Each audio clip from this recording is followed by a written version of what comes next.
Why montage of Raphael's famous artworks and portraits, interspersed with images of Renaissance architecture and Italy? How his art, celebrated for its clarity and Neoplatonic ideals, places him among the Renaissance titans. From Urbino to Rome, Raphael's journey transformed the Vatican's halls, how leaving an indelible mark. Raffaello Sanzio de Urbino, March 28 or April 6, 1483 to April 6, 1520, also known as Raphael in English, was an Italian high Renaissance painter and architect. His art is acclaimed for its clarity of form, simplicity of composition, and visual realization of the Neoplatonic ideal of human grandeur. He, along with Leonardo da Vinci and Michelangelo, comprised the traditional trinity of outstanding masters of that era. His father worked as a court painter for the ruler of Urbino, a small but culturally rich city. He died when Raphael was 11 years old, and Raphael appears to have taken over management of the family workshop after that. He trained in Perugino's studio and was said to as a fully trained master in 1500. He worked in or for numerous communities in northern Italy before moving to Rome in 1508, at Pope Julius II's invitation, to build on the Apostolic Palace at the Vatican. He was handed a number of important commissions there and throughout the city, and he began working as an architect.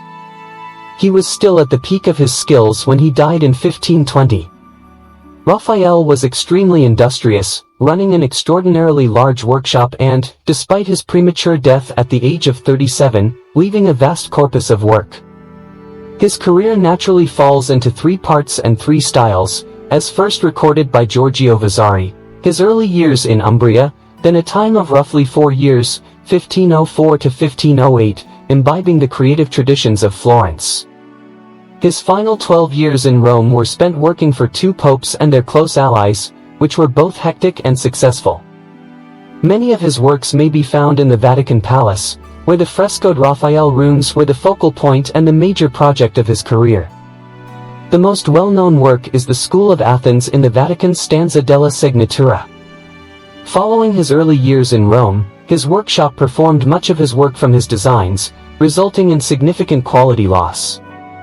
He was immensely important during his career, however outside of Rome, his work was most known for his collaborative printmaking. After his death, his great competitor Michelangelo's influence grew until the 18th and 19th centuries, when Raphael's more calm and harmonious traits were rediscovered as the highest models. His work was influenced by art historian Johann Joachim Winckelmann, but his techniques were later clearly and strongly repudiated by groups such as the Pre-Raphaelite Brotherhood. Background: Raphael was born in Urbino, a small but artistically significant central Italian city in the Marche region, where his father, Giovanni Santi, served as the Duke's court painter. Federico de Montefeltro, a highly successful condottiere who was named Duke of Urbino by Pope Sixtus IV, Urbino was part of the Papal States, and died the year before Raphael was born, established the court's renown. The emphasis at Federico's court was more literary than artistic, but Giovanni Santi was a poet as well as a painter, having penned a rhymed chronicle of Federico's life and writing the texts and designing the decor for masque-like court entertainments. His poem to Federico demonstrates his desire to showcase his knowledge of the most sophisticated North Italian painters, as well as early Netherlandish artists. In Urbino's small court, he was most likely more absorbed into the ruling family's inner circle than most court artists. Federico was replaced by his son Guidobaldo de Montefeltro, who married Elisabetta Gonzaga, daughter of the Duke of Mantua, the most talented of the lesser Italian courts in both music and visual arts. Under their leadership, the court remained a center of literary culture. Growing up in the circle of this little court provided Raphael with the superb manners and social skills that Vasari emphasized. Court life at Urbino shortly after this time became the paradigm for the values of the Italian humanist court, as depicted by Baldassare Castiglione in his classic work The Book of the Courtier, published in 1528. Castiglione relocated to Urbino in 1504, when Raphael was no longer based there but made frequent visits, and the two became close friends. Raphael got acquainted with other frequent visitors to the palace, including Pietro Bibbiena and Pietro Bembo, both later cardinals who were already well-known writers and would subsequently visit Rome during Raphael's stay. Raphael was well-connected in high circles throughout his life, which contributed to a false image of his career's ease. He did not acquire a comprehensive humanistic education, and it is uncertain how well he read Latin. Early life and work. Raphael's mother, Magia, died when he was 8 years old in 1491, and his father died on August 1, 1494, after having already remarried. Raphael was therefore orphaned at the age of 11, and his nominal guardian became his only paternal uncle, a priest named Bartolomeo, who later sued his stepmother. When not serving as an apprentice to a master, the boy most likely remained to live with his stepmother. According to Vasari, Raphael had already demonstrated talent, as he had been a great help to his father. A self-portrait sketch from his adolescence demonstrates his precocity. Raphael's father's workshop continued, and he apparently helped manage it from a young age, most likely alongside his stepmother. In Urbino, he became acquainted with the works of Paolo Uccello, a former court painter, died in 1475, and Luca Signorelli, who lived in nearby Città di Castello until 1498. According to Vasari, Raphael's father apprenticed him at the studio of Umbrian master Pietro Perugino, despite his mother's tears. Only Vasari and another source provide proof of an apprenticeship, which has been challenged. 8 was an unusually early start date for an apprenticeship. An alternative opinion is that the boy received at least some training under Timoteo Viti, who served as court painter in Urbino from 1495. Most modern historians agree that Raphael worked as an assistant to Perugino from around 1500. Perugino's effect on Raphael's early work is particularly clear. Probably no other pupil of genius has ever absorbed so much of his master's teaching as Raphael did, according to Wolflin. Vasari said that it was impossible to differentiate between their hands at the time, although many modern art historians claim to be more accurate, detecting his hand in specific areas of Perugino's works or his studio. Aside from artistic similarities, their procedures are also quite comparable, such as having paint applied thickly in shadows and darker clothes with an oil varnish medium, but very lightly on skin. An overabundance of resin in the varnish frequently causes cracking of painted areas in both masters' works. The Perugino workshop was active in Perugia and Florence, possibly with 2 permanent sections. Raphael is classified as a master, which means thoroughly trained, in December 1500. His first documented work was the bronze altarpiece for the Church of St. Nicholas of Tolentino in Città di Castello, a village located halfway between Perugia and Urbino. Evangelista de Pien di Melito, who had previously worked for his father, was also mentioned in the commission. It was commissioned in 1500 and completed in 1501, leaving only some cut portions and a preparatory drawing. In the years that followed, he painted for additional churches in the area, including the Mond Crucifixion, about 1503, and the Brera Wedding of the Virgin, 1504, as well as the Adi altarpiece in Perugia. He most likely also visited Florence during this time period. These are big works, some frescoed, in which Raphael boldly marshals his compositions in Perugino's fairly static style.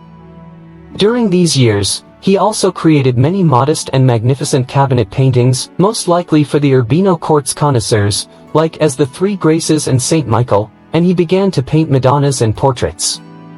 In 1502, he traveled to Siena at the invitation of another Perugino student, Pinturicchio, being a friend of Raphael and knowing him to be a draftsman of the highest quality, to assist with the cartoons, and most likely the designs, for a fresco series in Siena Cathedral's Piccolomini library. Even so early in his career, he was clearly in high demand. Influence of Florence. Raphael led a nomadic life, working in several locations in northern Italy, but he spent a significant amount of time in Florence, possibly beginning in 1504. Although there is conventional reference to a Florentine period of approximately 1504 to 1508, he may not have lived there continuously. In any case, he may have had to travel to the city to obtain materials. Raphael's recommendation letter, dated October 1504, from the mother of the next Duke of Urbino to the Gonfalonier of Florence reads, "The bearer of this will be found to be Raphael, painter of Urbino, being greatly gifted in his profession, has determined to spend some time in Florence to study. And because his father was extremely deserving and I was quite attached to him, and the son is a reasonable and well-mannered young man, I have great affection for him on both aspects." Raphael, like Perugino and others before him, was able to incorporate Florentine art influences while maintaining his own evolving style. Frescoes in Perugia from around 1505 display a new colossal quality in the figures, which may be due to the influence of Fra Bartolomeo, who Vasari claims was Raphael's friend. However, Leonardo da Vinci's return to the city from 1500 to 1506 had the greatest impact on the work of those years. Raphael's figures start taking more dynamic and intricate poses. Though his painting subjects remain mainly serene, he did create drawings of battling naked men, which was one of Florence's obsessions at the time. Another sketch is a portrait of a young woman that borrows the three-quarter-length pyramidal composition of the recently completed Mona Lisa while remaining totally Raphaelesque. Another of Leonardo's compositional creations, the pyramidal Holy Family, was used in a series of easel paintings that are now considered among his most famous.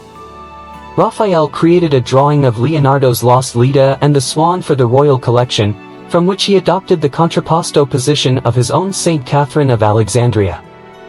He also perfects his own version of Leonardo's sfumato modeling, to add subtlety to his painting of flesh, and explores the interplay of looks between his groups, which are far less enigmatic than Leonardo's. But he preserves Perugino's gentle, clear light in his paintings.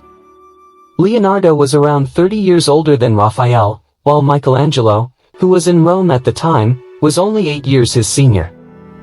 Michelangelo already detested Leonardo, but in Rome he grew to dislike Raphael even more, attributing conspiracies against him to the younger man. Raphael would have been aware of his works in Florence, but in his most creative work during these years, he takes a different approach. His deposition of Christ uses classical sarcophagi to spread the figures across the front of the image space in a sophisticated way. A not entirely successful partnership. The kneeling figure on the right bears resemblance to the Madonna in Michelangelo's Doni Tonda, but the rest of the composition is far from his or Leonardo's style. Though highly valued at the time and later forcibly removed from Perugia by the Borghese, it stands out among Raphael's works. His classicism will subsequently become less literal. Roman period. Vatican stands. Raphael came to Rome in 1508, where he lived until his death. He was invited by the new Pope, Julius II, maybe at the recommendation of his architect Donato Bramante, who was then working on St. Peter's Basilica, who was from just outside Urbino and distantly related to Raphael. Unlike Michelangelo, who was held in Rome for several months following his initial summons, Julius promptly commissioned Raphael to paint what was to become the Pope's private library at the Vatican Palace. This was the largest and most important commission he had ever gotten. He had only painted one altarpiece in Florence.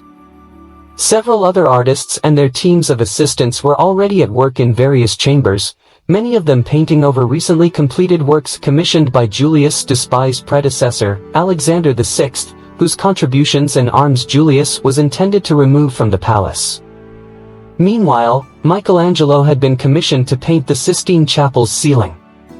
This first of the famous stands, or Raphael rooms, to be painted, now known as the Stanza della Segnatura after its use in Vasari's time, had a stunning impact on Roman art and is widely regarded as his greatest masterpiece, alongside the School of Athens, the Parnassus, and the Disputa. Raphael was thus given additional painting space, displacing other artists such as Perugino and Signorelli. He completed a sequence of 3 rooms, each with paintings on each wall and often the ceilings, increasingly delegating painting from his detailed drawings to the large and skilled workshop team he had acquired, who added a 4th room, most likely only including Raphael-designed elements, after his early death in 1520. The death of Julius in 1513 did not halt the work, as he was succeeded by Raphael's final pope, the Medici Pope Leo X, with whom Raphael developed an even stronger friendship and who continued to commission him. Cardinal Bibbiena, Raphael's companion, was one of Leo's former tutors, as well as a close friend and advisor. Raphael certainly drew inspiration from Michelangelo's Sistine Chapel ceiling while painting the space. Vasari claimed that Bramante allowed him into the chapel discreetly. Raphael finished the first phase of his work in 1511, and other artists' reactions to Michelangelo's intimidating presence dominated Italian art for the next 3 decades. Raphael, who had already demonstrated his ability to incorporate influences into his own particular style, responded to the challenge possibly better than any other artist. One of the first and clearest examples was Michelangelo's portrayal of himself as Heraclitus in the School of Athens, which appears to be inspired by the Sistine ceiling's Sibyls and Ignudi. Other figures in that and other paintings in the chamber exhibit similar influences while remaining consistent with Raphael's own artistic development. Michelangelo accused Raphael of plagiarism and complained in a letter years after Raphael's death that everything he knew about art he got from me, yet other quotations reflect more positive replies.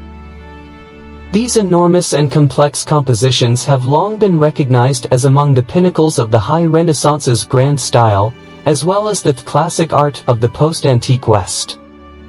They convey a highly idealized picture of the forms represented, and the compositions, albeit extremely meticulously prepared in drawings, reach sprezzatura, a phrase used by his friend Castiglione. Someone once described it as a certain nonchalance which conceals all artistry and makes whatever one says or does seem uncontrived and effortless.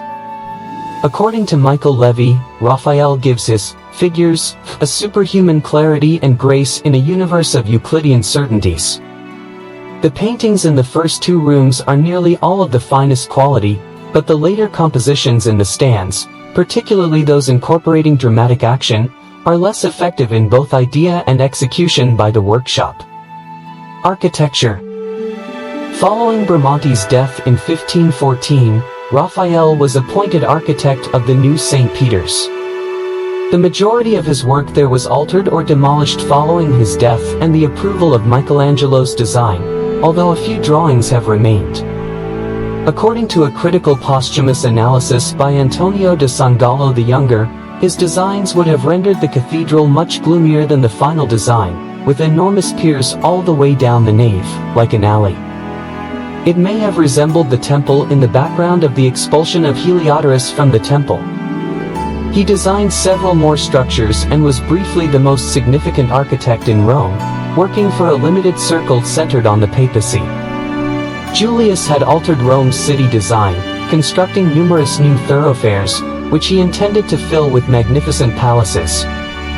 The Palazzo Branconio dell'Aquila, which belonged to Leo's papal chamberlain Giovanni Battista Branconio, was completely destroyed to make room for Bernini's St. Peter's Plaza, but sketches of the facade and courtyard survive. The facade was particularly richly ornamented for the time, with painted panels on the top story, of 3, and extensive sculpture on the middle one. The principal designs for the Villa Farnesina were not by Raphael, although he did design and decorate the Chigi Chapel with mosaics for the same patron, Agostino Chigi, papal treasurer. Another building, the Palazzo Jacopo de Brescia, for Pope Leo's doctor, was moved in the 1930s but still stands. It was built to complement a palace on the same street by Bramante, where Raphael formerly lived. The Villa Madama, a sumptuous mountain hideaway for Cardinal Giulio de' Medici, later Pope Clement VII, was never completed, and his entire design must be recreated speculatively. Antonio da Sangallo the Younger created the final construction plans based on the design he produced. Even though it was incomplete, it was the most complex villa design seen in Italy at the time, and it had a significant impact on the genre's eventual evolution. It appears to be the only modern building in Rome for which Palladio created a measured sketch. Only a few floor drawings survive for a magnificent palace planned for himself on the new Route Julia in the Rione of Reggiola, for which he was amassing land in his final years. It was located on an irregular island block near the river Tiber. It appears that all facades were to have a massive order of pilasters rising at least 2 stories to the entire height of the piano nobile, a grandiloquent feature unprecedented in private palace design. Raphael commissioned Marco Fabio Calvo to translate Vitruvius' 4 books of architecture into Italian, which he received toward the end of August 1514. It is kept in the Munich library, with Raphael's scribbled margin notes. Antiquity. In about 1510, Bramante asked Raphael to appraise contemporary copies of Laocoon and his sons. In 1515, he was appointed prefect over all antiquities discovered within or a mile of the city. Anyone unearthing antiquities was supposed to notify Raphael within 3 days, and stonemasons were prohibited from destroying inscriptions without authorization. Raphael submitted a letter to Pope Leo offering means to stop the destruction of old structures, including a visual tour of the city to document all antiquities in a systematic manner. The Pope intended to continue using historic stonework in the construction of St. Peter's, but he also wanted to guarantee that any ancient inscriptions and sculptures were recorded and preserved before allowing the stones to be reused. According to Marino Sanudo the Younger's diary, in 1519, Raphael promised to carry an obelisk from August's mausoleum to St. Peter's Square for 90,000 ducats. According to Marcantonio Michiel, Raphael's youthful death saddened men of letters because he was not able to furnish the description and painting of ancient Rome that he was making, which was very beautiful. Raphael attempted to create an archaeological map of ancient Rome, but it was never completed. The artist created 4 archaeological drawings that have been preserved. Other painting projects. The Vatican projects consumed the majority of his time, but he did paint many portraits, including those of his 2 greatest patrons, Pope Julius II and his successor Leo X, the former considered one of his best. Other portraits depicted his own pals, such as Castiglione, or the near-papal circle. Other kings were pressed for employment, and the Pope sent 2 paintings to King Francis I of France as diplomatic gifts. He created the Triumph of Galatia for Agostino Chigi, a wealthy banker and papal treasurer, as well as ornamental frescoes for his Villa Farnesina, a chapel in the Church of Santa Maria della Pace, and mosaics in Santa Maria del Popolo's funeral chapel. He also planned elements of the decorating for Villa Madama, with his workshop carrying out the work on both properties. One of his most significant papal commissions was the Raphael cartoons, now in the Victoria and Albert Museum, a sequence of 10 cartoons, 7 of which survive, for tapestries depicting scenes from St. Paul's life, and St. Peter for the Sistine Chapel. The cartoons were sent to Brussels to be woven by Pierre van Elst's workshop.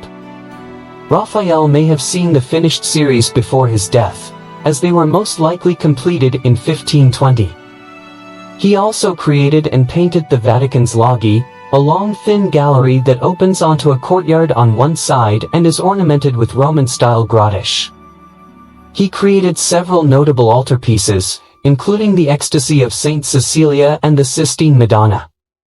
His final work, which he was working on until his death, was a massive transfiguration, which, along with Il Spasimo, demonstrates the direction his painting was moving in his latter years, more proto-Baroque than Mannerist. Painting materials. Raphael painted several of his works on wood, Madonna of the Pinks, but he also used canvas, Sistine Madonna, and was known to utilize drying oils like linseed or walnut oil. His palette was diverse, and he utilized nearly every color available at the time, including ultramarine, lead tin yellow, carmine, vermilion, madder lake, verdigris, and ochres.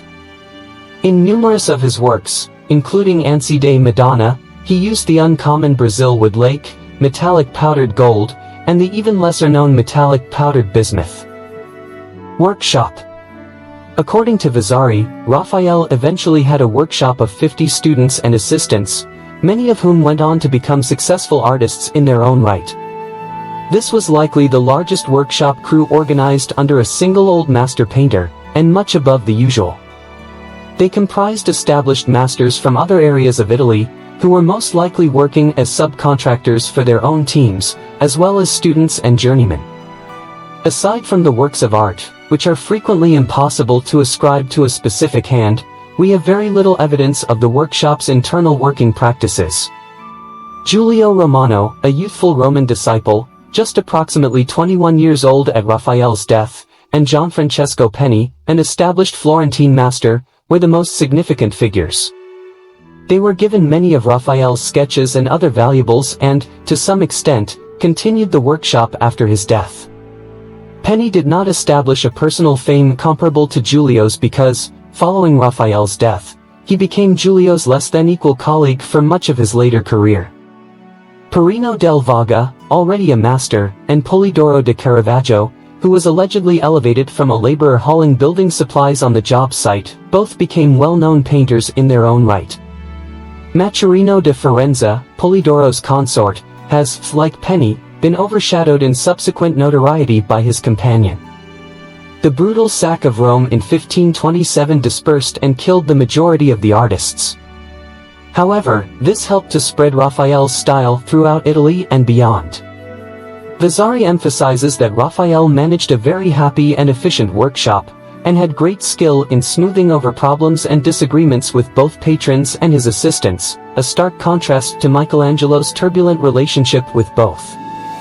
Though both Penny and Giulio were skilled enough that distinguishing between their hands and Raphael's can be difficult at times, there is no doubt that many of Raphael's later wall paintings, and probably some of his easel paintings, are notable for their design rather than their execution.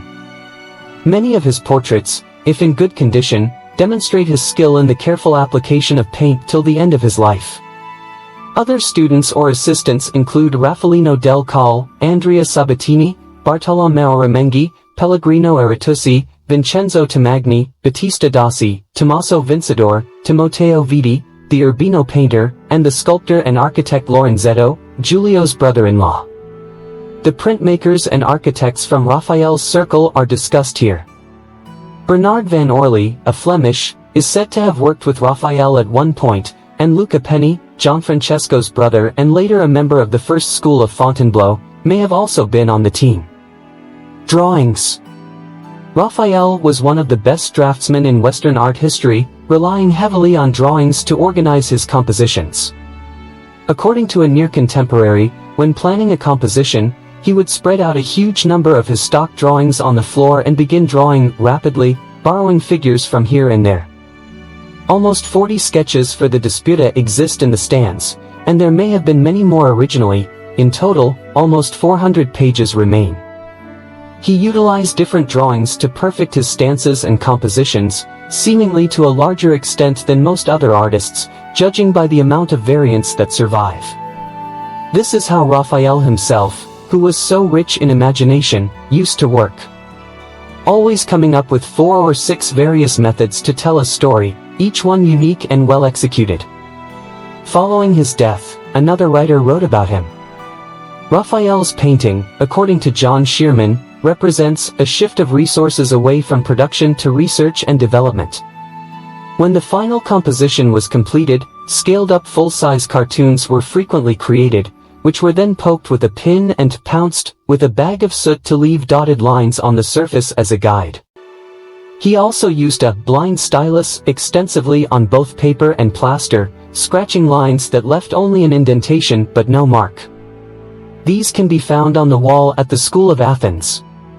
In the originals of numerous drawings. The Raphael cartoons, tapestry drawings were fully colored in a glue distemper medium before being shipped to Brussels to be followed by the weavers. In the workshop's latter works, the drawings are frequently painfully more attractive than the paintings. Most Raphael drawings are quite precise. Even initial sketches with naked outline figures are meticulously drawn, and later working drawings frequently have a high level of finish, with shading and, on occasion, white highlights. They lack the openness and intensity of some of Leonardo and Michelangelo's sketches, yet they are almost always visually appealing. He was one of the last artists who used metal point extensively. He did, however, make excellent use of the more versatile medium of red or black chalk. In his later years, he was one of the first artists to employ female models for preparatory sketches, while male students, Garzoni, were typically used for studies of both sexes. Printmaking. Raphael did not make prints personally, but instead collaborated with Marcantonio Raimondi to create engravings based on Raphael's drawings, resulting in many of the most famous Italian prints of the century and playing a significant role in the birth of the reproduction print. His interest in such a prominent artist was unique. Among his contemporaries, only Titian had it, and he had worked considerably less successfully with Raimondi. A total of roughly 50 prints were produced. Some were copies of Raphael's paintings, while others appeared to be designs developed solely for the purpose of being printed. Raphael created preparatory drawings, many of which have survived, for Raimondi to transform into engravings. The cooperation produced the most well-known original prints, Lucretia, The Judgment of Paris, and The Massacre of the Innocents. Two nearly similar versions were engraved. The Parnassus, with significant changes, and Galatea were among the most well-known prints of paintings. Outside of Italy, reproducing prints by Raimondi and others were the primary means to experience Raphael's art until the 20th century. Baviero Carracci, nicknamed Il Baviera by Vasari, an assistant whom Raphael clearly trusted with his money. Following Raphael's death, he gained custody of the majority of the copper plates and established a prosperous career as a print publisher. Private life and death. Raphael lived in the Palazzo Caprini, a large palace erected by Bramante, on the corner of Piazza Scassacavalli and Via Alessandrina in the Borgo, from 1517 to his death. He never married, although in 1514 he got betrothed to Maria Bibbiena, Cardinal Bibbiena's niece. He appears to have been persuaded by his friend the cardinal, and the marriage did not take place before she died in 1520, indicating his lack of excitement. He is said to have had numerous affairs, but La Fornarina, Margherita Ludi, the daughter of Francesco Ludi, a baker, Fornaro, from Siena who lived on Via del Governo Vecchio, was a constant in his life in Rome. He was appointed a groom of the chamber by the Pope, giving him prominence at court and more income, as well as a Knight of the Papal Order of the Golden Spur. Vasari adds that he had considered becoming a cardinal, possibly due to Leo's support, which may explain why he delayed his marriage. Raphael died on Good Friday, April 6, 1520, which was likely his 37th birthday. Vasari claims that Raphael was likewise born on a Good Friday, which fell on March 28, 1483, and that the artist died of weariness caused by unrelenting amorous desires while working on the loggia. Later historians and scientists proposed a number of additional causes for his death, including a combination of an infectious sickness and bloodletting. Raphael was composed enough during his terrible sickness, which lasted 15 days, to confess his sins, receive final rites, and organize his affairs. He dictated his will, leaving enough money for his mistress's care to his devoted servant Baviera, and the majority of his studio belongings to Giulio Romano and Penny. Raphael requested that he be buried in the Pantheon. Raphael's funeral was a beautiful event attended by enormous numbers. According to Paris de Grassi's chronicle, 4 cardinals clothed in purple carried his body, and the Pope kissed his hand. The inscription on Raphael's marble sarcophagus, an elegiac distich composed by Pietro Bembo, reads, "Here lays the illustrious Raphael, by whom nature feared to be conquered while he lived, and dreaded to die when he died." Critical reception. Raphael was well regarded by his contemporaries, however his impact on artistic style in his own century was less than that of Michelangelo. Mannerism, which began around the time of his death, and subsequently the Baroque, led art in a direction totally opposed to Raphael's attributes, as Walter Friedlander described it. With Raphael's death, classic art, the High Renaissance, subsided. Those who disliked mannerism's excesses quickly saw him as the ideal model. In the middle of the 16th century, it was widely considered that Raphael was the perfect balanced painter, universal in his gift, satisfying all the absolute criteria and observing all the norms that were supposed to govern the arts, but Michelangelo was the eccentric genius. More brilliant than any other artist in his profession, the drawing of the naked guy is unbalanced and missing in key aspects that a great artist must have, such as grace and restraint. Those who embraced this idea, such as Dolce and Aretino, were often Renaissance humanist survivors who were unable to follow Michelangelo as he transitioned to mannerism. Despite his hero being Michelangelo, Vasari came to see his influence as destructive in some aspects, and added passages to the second edition of the Lives expressing similar sentiments. Raphael's compositions were always loved and studied, and they served as the foundation for art academy study. His greatest influence lasted from the late 17th to late 19th centuries, when his impeccable decorum and balance were highly regarded. He was recognized as the best model for history painting, and ranked first in the genre hierarchy. In his discourses, Sir Joshua Reynolds commended his simple, grave, and majestic dignity, and said he stands in general foremost of the first, i.e., best, of painters, especially for his paintings, which included the Raphael cartoons, whereas Michelangelo claims the next attention. He did not have as many accomplishments as Raphael, but the ones he did have were of the finest quality. Reynolds, echoing the 16th century opinions above, goes on to state about Raphael. This unique man's excellence rested in the propriety, beauty, and majesty of his characters, his wise composition, precision of drawing, purity of taste, and the skilled adaptation of other people's thoughts to his own purpose. Nobody surpassed him in that judgment, which he combined with his own views on nature, the vigor of Michelangelo and the beauty and simplicity of the antique. To the question, which should have the first place, Raphael or Michelangelo, it must be answered that if it is to be presented to a man who possessed a stronger combination of the higher qualities of the art than any other man, there is no doubt that Raphael comes first.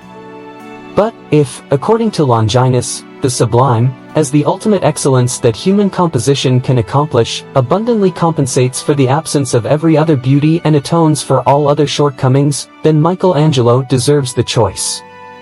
Reynolds was less enthusiastic about Raphael's panel paintings, but the slight sentimentality of these made them enormously popular in the 19th century. We have been familiar with them from childhood onwards, through a far greater mass of reproductions than any other artist in the world has ever had. Wrote Wulflin, one of Raphael's Madonnas was born in 1862.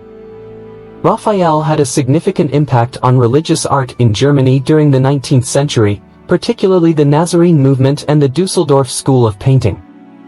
In contrast, in England, the Pre-Raphaelite Brotherhood actively opposed his influence, and that of his admirers such as Joshua Reynolds, wishing to return to styles that predated what they considered as his harmful impact.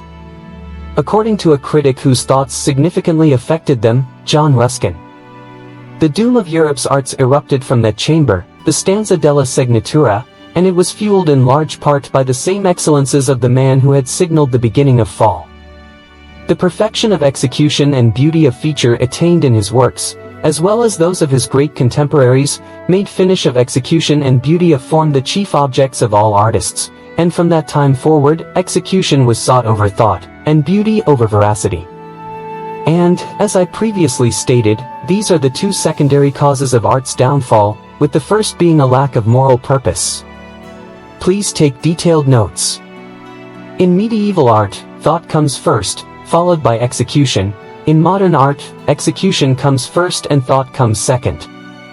In medieval art, truth comes first, followed by beauty, while in modern art, beauty comes first and then truth. Raphael was the culmination of medieval ideals, and modern principles follow suit. By 1900, Michelangelo and Leonardo had overtaken Raphael's popularity, possibly as a reaction to the idealated Raphaelism of 19th-century academic artists like Bouguereau. Although art historian Bernard Berenson in 1952 termed Raphael the most famous and most loved master of the High Renaissance, art historians Leopold and Helen Edlinger say that Raphael's lesser popularity in the 20th century is made evident by the contents of art library shelves.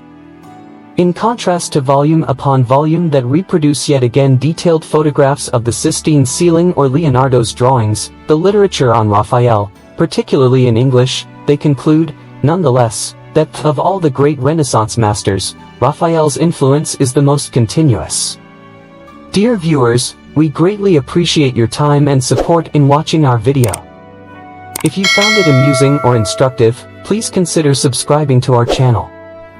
Subscribing not only shows your support for our work, but also allows you to become an active member of our growing YouTube community.